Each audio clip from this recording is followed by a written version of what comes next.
Ken first joined the university in 1997 and is responsible for professional, administrative, and commercial services under the direction of the Vice Chancellor and President, Professor Sir Nigel Thrift, who many of you met during his trip to California. He also serves as Clerk to the Senate, Secretary to all University Committee, and Company Secretary to the university's companies and commercial businesses. Ken chairs the university's fundraising trusts in Singapore and South Africa, and he's a member of the Friends groups established in the USA and in Hong Kong. He also plays an active role in development of the Monastery Warwick Alliance and serves on its board. Ken has served Warwick in the Vice Chancellor and President's Office and in the Personnel Office and the Academic Office, with the planning team as Director of the Student Recruitment and Admissions Office. Golly goodness. As the Corporate Director of the National Academy for Gifted and Talented Youth, and is Director of Campus Affairs, through which he launched the International Gateway for Gifted Youth. This morning, Ken will share with us some exciting things they've planned for the new campus in South Placer County. Please welcome Ken Sloan. Good morning, everyone. Good morning. I'm really thrilled to be here with you, and it's a delight. I flew in yesterday from Australia. That was quite an interesting experience because I arrived 2 hours after I left, despite it being a roughly 13-hour flight. The other thing that was interesting was if I needed any signal of just how confident and friendly Placer County is, I got it at the airport yesterday when I was presented with my Placer County baseball cap, and I was presented with my Placer County sweater, which I was so tempted to wear this morning, but I was a little bit concerned as to how you would react to me turning up to a business breakfast dressed in a hoodie and effectively a cap. I'm not sure that would be a good starting point. Before I even begin, I just want to extend a couple of thanks. I want to thank William Jessup University for the opportunity to speak here, but particularly to acknowledge both from William Jessup University and UC Davis the support they are giving us here in terms of helping get this project off the ground. I think it's fantastic. I just want to say thank you to everyone I've met and we've met in Placer County and all the people who've turned out today. It's very clear that it's important to you that this project develops, and it's very important to us that it's successful. And I just want to extend a hand of friendship and also thanks to you for what you've done so far, but also to thank you in advance, and more on this later, to what you will need to do in the future for this thing to become successful. I also obviously should thank and acknowledge the University Development Foundation for the support and partnership they're giving us, and the Secopoulos family as part of that. So what I want to try and do this morning is go through vision and aims for the whole project about Warwick and California. I do want to talk about economic impact and talk about how we can contribute to the county. It's important that we do that. It's important to understand what universities do, what they bring, what they're for, and I'll touch on that by referencing back to what we've managed to achieve at Warwick.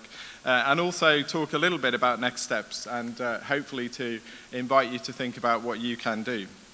So let me just introduce the University of Warwick briefly for those who don't know us particularly well. 1965 is when we were started, and we celebrated our 50th anniversary last year. So I'll show you pictorially and shortly just a couple of images of Warwick and why we feel confident that we can and will develop in this particular space. But it's a global leading university. It's been around for 50 years. We've got about 25,000 students a year. We've got over 200,000 alumni in different parts of the world, including 3,000 in the US and 800 in California. So at least we know we have got some people around who are going to be confident and wanting to back it. It covers a huge amount of disciplinary areas, but it's without question that Warwick has stood out from the 1960s universities as being the most successful. If you have a look at our turnover, if you have a look at our overall impact, it's roughly double that of the other institutions that were established at roughly the same time. And hopefully by the end of this presentation, I'll have told you a little bit about why that is the case, and hopefully again, that will give some confidence about the future. So how does this fit in why would we even want to get involved in something like this? So we've got a strategy which is called Looking Forward. It talks about the whole way in which the university is developing. One of the things that we've done is we started very much as a very local university, and we've reached out over 50 years to become a global university. We're consistently ranked in the top 100 universities around the world. League tables only measure a little bit of what universities do, but it's an important measure of confidence. It certainly helps in recruitment of students, and it certainly helps in the support of business and other investors. And the real challenge, and what we're working on now, is how we can get that global position and route it right back into local environments. And that's something that's directly relevant to this particular project, because if what you had was an institution which all it was talking about was global relevance, you'd be sitting here in Placer County wondering, well, what do you get out of it? What is the point of having it? And I think what Warwick has shown over its 50 years is that even if it's reaching out to other parts of the world, even if it's reaching out to be competitive, it's massively important that it stays relevant and local to the needs, the economic needs, the social needs, health needs, education needs, cultural needs of its local environment. And that's a key part of what we do. So in terms of our overall aims, we do want to establish something which has an underpin of research excellence, so not just research for its own sake, but research which is relevant to society and to the economy. We'll want to establish it on the basis of teaching excellence. It's important that the quality of the education that we give is at least as good as what we are able to provide in the UK. But actually, it has to meet the needs of graduates of the future, not just what they need for the workplace, but also what they need for their lives. So if all we were going to do was replicate the plans that we did in 1965, then we would be building a university for a different generation. The real challenge is going to be to determine how to establish ourselves within this place in a way which is directly relevant to the future. And hopefully we can bring those global connections that we've already established and make them relevant for here. So what are the sort of things that we want to be able to do? We want to be innovative, we want to be collaborative. We do a huge amount of work to make sure that we're a good partner. So we want to make sure that if there are organisations within the county and within the state that want to work with the university, that we design it from the outset so that it's able to do that and do that well. When we're talking about research, there's lots of different types of research. There is blue sky research. If we don't do blue sky research, if institutions don't do blue sky research, then the things we haven't thought about yet will never be thought about. But we also need to think about impactful research, so things that will generate direct change, direct benefit to society and the economy now. We are an innovative university. That's what we've positioned ourselves. We're a business-friendly university, and that being business-friendly is an integral part of what's made Warwick successful. But it hasn't been without controversy in its history. In the early stages of Warwick, there was a whole raft of thoughts that if you were to engage with business, engage with industry, you were to some extent taking away from the academic purity of an institution. If you have a look at the economic models of universities now, the fact of the matter is if they weren't engaging in these areas, they wouldn't have the basis to even sustain it. So it's an important way in which you act as a partner. So this is the scary bit for me, because that's roughly, that looks like a piece of land, or roughly a piece of land where is a potential location for this university. And having grown up at Warwick over the last 20 years, I look at that and I think those people who started at Warwick in 1965 started with something roughly similar. If you want to see the beautiful campus of Warwick in the 1960s, I'll show you that shortly. But what is ultimately the aim? And there's a long way to go to get to this aim, a lot of work to do, a lot of money to raise, and a lot of things to establish. And don't see this as a plan, but it's to show that actually there are ways in which you can translate all of the aspiration, all of the ideas that individuals have got into something which is tangible and which is something that you can be proud of. Why do I feel confident that we can do that? So this is what the university looked like, the University of Warwick looked like in the early 1960s. Shall we say it wasn't exactly architecturally beautiful, there were a certain shape to its architecture. It was all very linear, very square, lovely landscaping, as you can see. And I think one thing that stood out, though, is that the people who went to Warwick in the 60s must have been pioneers and must have been visionaries, because some of those people will have had the opportunity to go to long-established other universities and made the decision to go there. And you can see that. You can see what they've done. You can see where these graduates have gone to. They've not just gone to the heights of business, but they've gone to heights of organizations which bring real social good and real cultural good in that way. But why do I feel confident? Because it looks a little bit better now. It's only a slight view. The best thing to do is have a look at the university's website and you'll have a sense. But we've got something really innovative compared to the previous one. We've actually got grass that's green. We've got buildings that have got different sort of shapes and forms. But the most important thing, which is massively important because it's the heart of a university, is it's full of people. And people matter.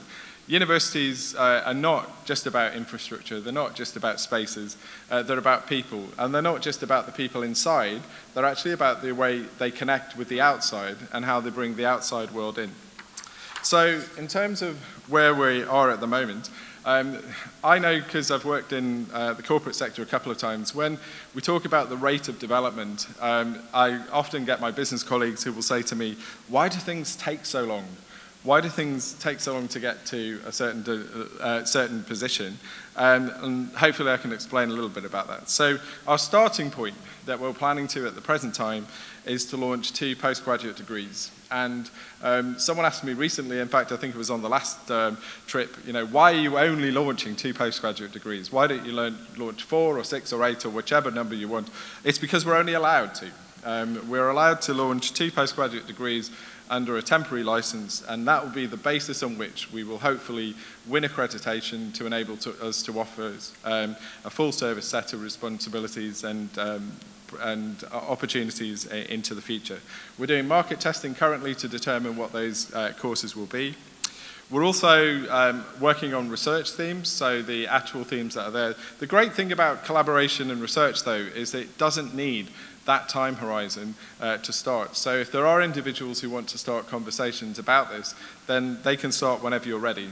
We'll have a constant set of people from Warwick, academics and professionals and support who will be in and out of the county over the coming years, and I hope that you will, if you do want to be a part of this, that you will reach out and then hopefully be a part of what's going to develop. Our starting point is going to be to launch a graduate school around those postgraduate courses, and then build our profile, build our relationships, and make sure that we bring our academics into the county, into the area on a very regular basis so that you can get to know us a lot better. In terms of our academic development, I just want to say again thank you to the academic institutions around here for the friendship and support that they've given us. We wouldn't be able to do this without them. And isn't that a fantastic thing? And the fact that you're all here today is a good example of how that operates in business, that obviously universities are in competition with each other.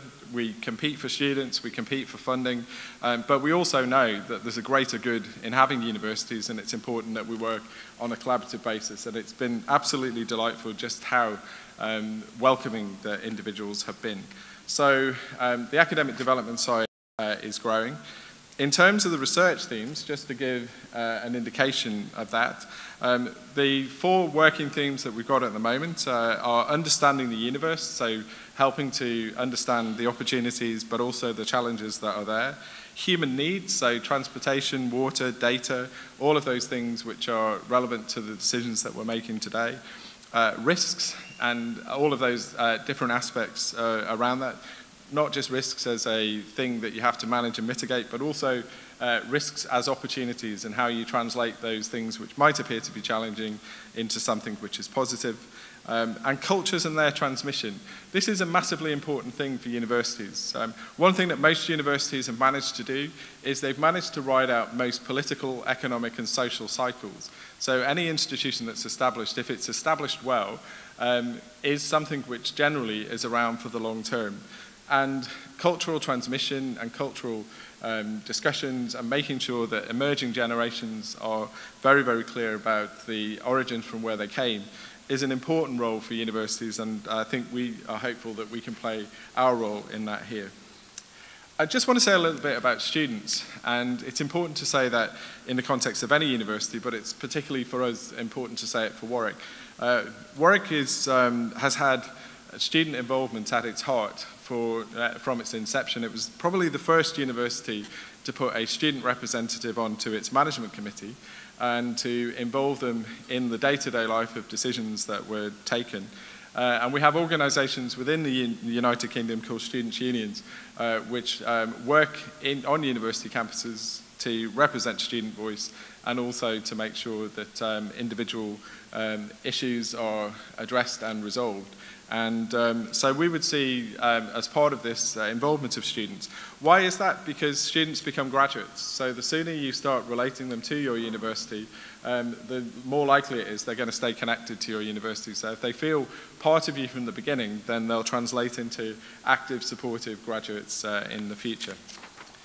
I talked a bit about research, and I think often people can get a little bit cynical about research. They can think that it's a set of people who are somewhat withdrawn, thinking about things that are important to them, and then hoping that someone out there is going to take an interest in it. The fact is that that isn't how research funding works. If you're going to win research funding, you have to do things which are relevant to the funders. So whether that's industry, whether that's government, every single level, you have to be willing and able to translate your knowledge into things which are relevant for the people that are out there. And that's been a big part of Warwick and its history, not just focusing on pure research, but also looking at translatable research as well. I want to say a little bit about economic impact. So over the past year, these are the audited figures for 2014-15, so we educated 25,000 students, and that represents a student population which is drawn from over 140 countries around the world, so who've either, the vast majority have come to Warwick, but a number of those have gone on and been taught in their own country. This issue about construction, it's important. So we build a lot. There's one thing that our Chancellor often says, which is that if you went to Warwick in the 1960s, it was a small university that looked like a building site, and now it's just a very large university that looks like a building site, because it's full of cranes. Cranes are good because it's a sign of investment and it's a sign of growth. But you also have to think behind every single building, it's not just a facility for the university, it's also jobs. So it's the ability to create construction jobs and all of the pipeline of jobs that go into those particular buildings. I mentioned students before.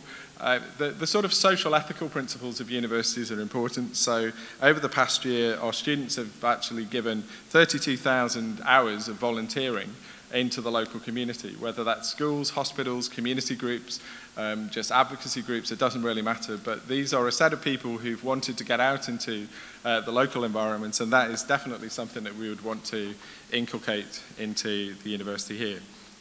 In terms of our current size, so our turnover this year in pounds was 513 million.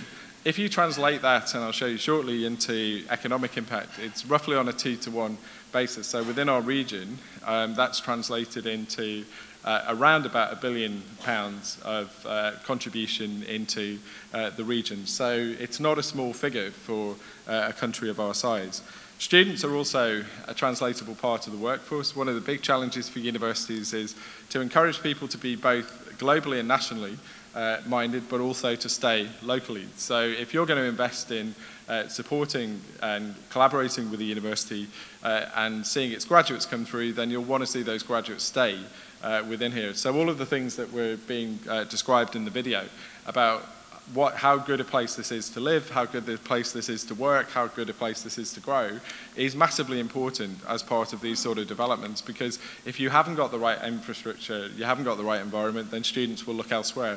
But I've been into this part of the world on several occasions over the last couple of years, and I have to say that I think it's a hugely attractive place to be, hugely attractive place to live, and I don't think there'll be any problem whatsoever in persuading students to stay if they have their experience here. So a couple of extra figures which might be relevant. So over the last year, we've contributed to the creation of 14,400 jobs within the city and county in which we're based. If you look at it a bit more broadly into the regional area, then it's just short of 18,000 jobs, and nationally that's 24,000. And so the 24,000 includes the others. What that says to you is that we've done a pretty good job in retaining people locally to the university, and that's something that you would hopefully welcome. I looked recently at UC Davis. They did a very recent impact analysis. And again, you can see the scaling factor with their particular, a much bigger institution than we are, but you can see how those numbers can scale not just into economic impact, but also into the whole area of jobs, which is massively important.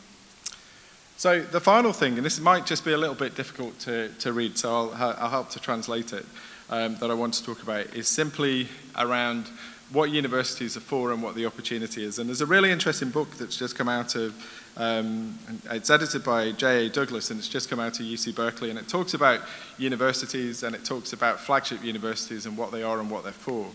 And it talks about the things that universities do.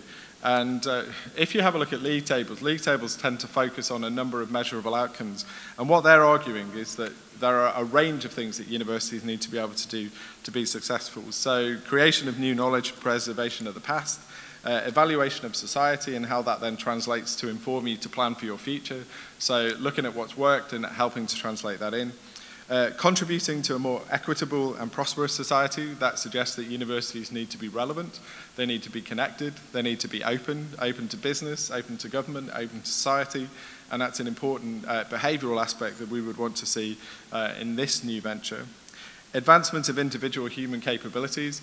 So how do we actually get to the point where we prepare people for the jobs that we don't even know we need? How do we actually make sure that we anticipate the skills that the economy currently demands? But we do know that the time horizon in which people need to go from not having particular skills to having them to be competitive is getting shorter and shorter. Where universities, they're not the only part of it. There are a whole raft of parts of the education system, the school system, the college system, all must feed together to populate this, but universities must play their part. A productive learning and research environment. That has to be the case. If it's not productive, if it's not positive, if it's not engaging and it's not interesting, then it won't get students. So if it doesn't get students, then the university won't be sustainable. So a whole raft of different ways in which a university has to work in its place in order to be able to be successful. So what do we think the proposition is in the long term? And this is the frustrating thing. Universities take a while to get there. So if I was here talking about the 1965 numbers for Warwick, I wouldn't be quoting these numbers.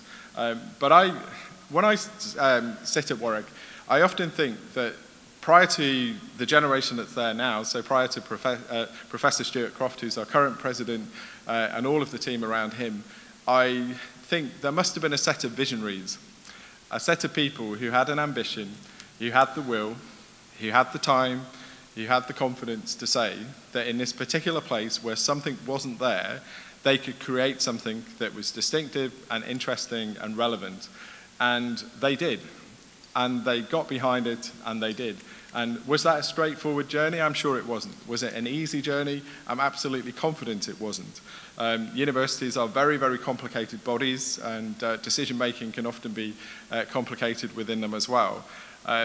But I suppose my big thing for you is, do we collectively in this room have both the will, the creativity, the vision to be able to make this happen and to bring this into this county and make it successful? If it is the case, and we can do that, and it's important that anyone who's in the room, I sit here and know that in order for this to work, there's a huge amount of work the University of Warwick needs to do, a huge amount of work that the University Development Foundation needs to do. But I would ask that every single person in the room thinks about what particular opportunity this might bring to you, what particular contribution in terms of time or thought or advocacy or anything that you think you could bring to the table to make it successful. If there are barriers, let's knock them down and get rid of them and get on with it, because we need the best environments for research and teaching. We need the best environments for our graduates, but most importantly, we need the best environment for the society we live in, and universities and new universities are an integral part of that. So that's what I'm asking for, and that's what I'm pledging from our side. And what we will hopefully get at the end of it is a world-class university on your doorstep. So thank you for your time, and enjoy the rest of your morning. Thanks so much to Ken and to Warwick University. We do have a time for a couple questions, so if anybody would like to ask a question, please pop up. What are the research themes you are considering?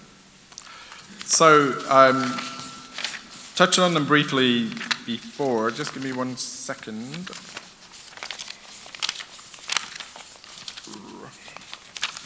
So, there's 4 very broad themes that we're looking at the moment. The first one's about understanding the universe, so actually how to make all of the larger challenges that are outside in the society easier to get on top of and easier to analyze. So if you have a look at, you will hear lots and lots of universities that will talk around sustainable economies, sustainable food, they'll talk around the whole issue of global warming, they'll talk around all of these big things.